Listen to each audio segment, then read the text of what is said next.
Hoje, a gente vai mergulhar numa história fascinante e que muita gente nem conhece da história americana. É a história dos Guardiões dos Mandamentos do Harlem.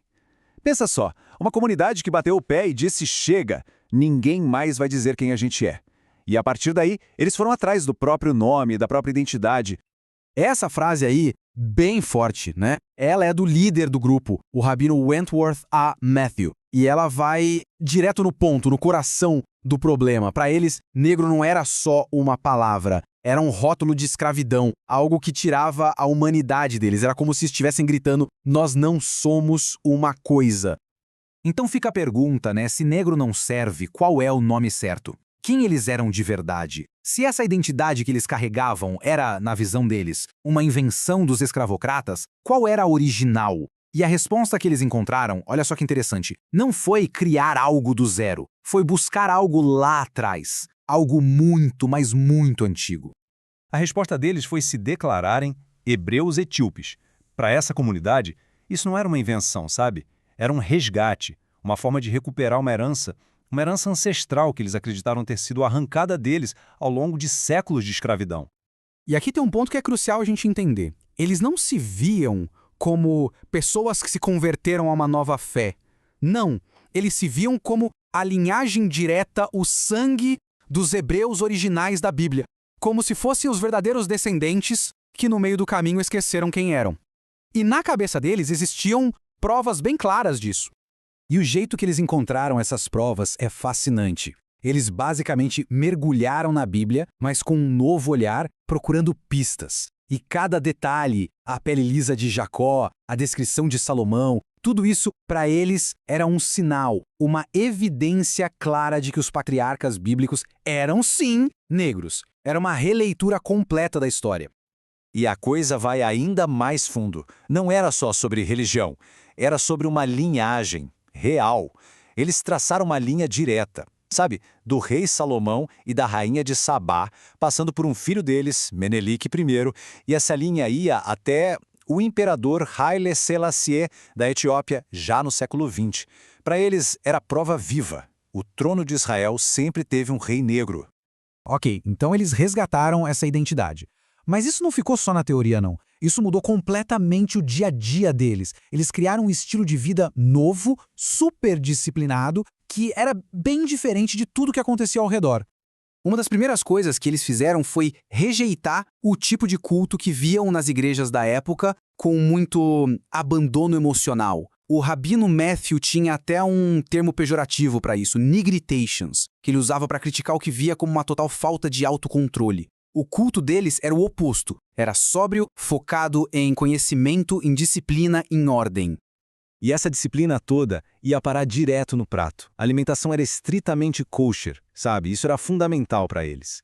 A crença era que comer alimentos puros era um passo essencial para a pureza do corpo e do espírito. Na visão deles, a vida inteira tinham sido forçados a comer uma dieta que era puro veneno. E além dessa disciplina toda, tinha também um lado mais místico, de conhecimento secreto. Eles chamavam de ciência cabalística. Era como se fosse um conjunto de fórmulas hebraicas secretas, um poder divino que só eles, o povo de Israel, poderiam acessar. Era uma ciência, como eles diziam, que os gentios não tinham. Isso dava a eles uma sensação de ter algo exclusivo, um poder espiritual único. Então, se a gente junta tudo isso, o ritual, a dieta, esse conhecimento sagrado, a gente percebe que cada coisinha dessas não era só religião, era um tijolo na construção da comunidade deles. Eles estavam literalmente criando um mundo próprio. Um mundo com ordem, com dignidade, com autocontrole, tudo aquilo que eles sentiam que a sociedade lá fora lhes negava. Só que ter essa identidade tão única acabou colocando eles numa situação bem complicada, socialmente falando. Pensa bem, eles não se encaixavam direito em lugar nenhum. Ficaram ali, num espaço no meio do caminho, sabe? Entre a comunidade negra em geral e a comunidade judaica estabelecida. De um lado, eles sentiam uma conexão muito forte com os judeus brancos. Um dos membros chegou a dizer isso. Eles se viam como a parte da mesma família, sabe? As ovelhas perdidas que estavam finalmente voltando para casa. Mas aí no mesmo fôlego vinha o outro lado da moeda. A gente vê nessa outra citação a tensão, o ressentimento histórico. A relação com os brancos, e isso incluía os judeus brancos, era cheia de conflitos. Então, ao mesmo tempo que podiam se sentir parentes, eles não esqueciam da história, da opressão, do colonialismo. E a relação com o resto da população negra também não era simples. Era bem complicada, na verdade. Ao se verem como hebreus etíopes e viverem de forma tão rígida, eles acabaram se distanciando, criaram uma certa barreira. E às vezes olhavam com um certo desdém para quem, na visão deles, ainda estava preso na identidade e no comportamento de negro. Certo. Então, qual é o legado que fica dessa comunidade do Harlem? Uma comunidade pequena, mas, como a gente vai ver, super influente. A importância deles vai muito além da religião. Guarda esse número. 40. 40 anos. É isso mesmo. Eles já estavam rejeitando a palavra negro, falando em poder comunitário, em autorrespeito, quase 40 anos antes de tudo isso virar o centro do movimento Black Power lá nos anos 60. Eles estavam muito à frente do tempo deles. Quando a gente coloca isso na linha do tempo da história, fica muito claro o pioneirismo deles. Pensa só, enquanto o movimento pelos direitos civis, mais pra frente, ia focar muito na integração, esse grupo do Harlem, assim como Marcus Garvey na mesma época, já estava falando de outra coisa. Eles falavam de autodeterminação, de orgulho, de construir o poder de dentro para fora.